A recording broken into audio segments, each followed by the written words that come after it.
Abdu and his father, Suleiman, spend time praying and studying the Bible together. Some might call that a miracle, since the two did not speak for nearly 20 years. Why? Because at the age of 16, Abdu decided to leave Islam and follow Jesus. The young man's journey of faith began with an unexpected visit. I was sleeping and Jesus woke me up, and it was like a dream or revelation. Abdu gave his life to Christ after reading from a borrowed Bible. His decision made his family angry because in their Muslim community, leaving Islam brings disgrace. Village leaders tried to intimidate Abdu by ordering a gang of young men to attack him.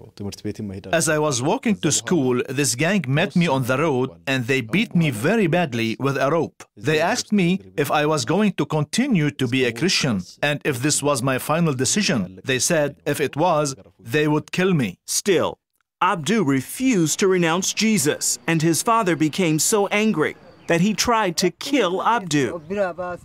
We threw Abdu out of our home because of his faith in Jesus. We chased him out and he went to another village. During his years in exile from his family, Abdu worked at a church as a security guard and grew stronger in his faith. He read more than 100 Christian books and began discipling other former Muslims who had come to Jesus. But Abdu's mother missed him terribly, and after many years of separation, she slipped away to visit her son. During those 6 years, I heard that Abdu was not drinking alcohol or doing bad things anymore, so I decided to go see him secretly. Impressed by the changes in her son's life, Samira began to consider Christ. However, it took 10 years before she too would leave Islam to follow Jesus. I believed that my son's faith was true and correct, so I decided to follow Jesus. About a year later, Suleiman's heart softened under the influence of God's big love.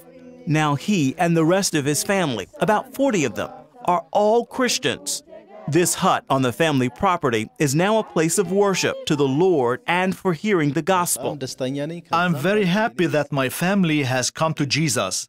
But the most exciting thing to me is that a place near my home is now being used as a church.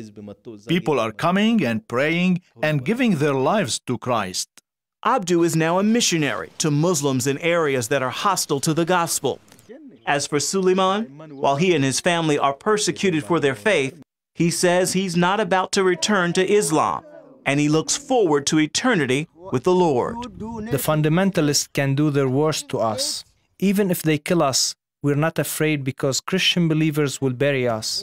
For us, it's better to be alone with Christ than to live in a community without Christ.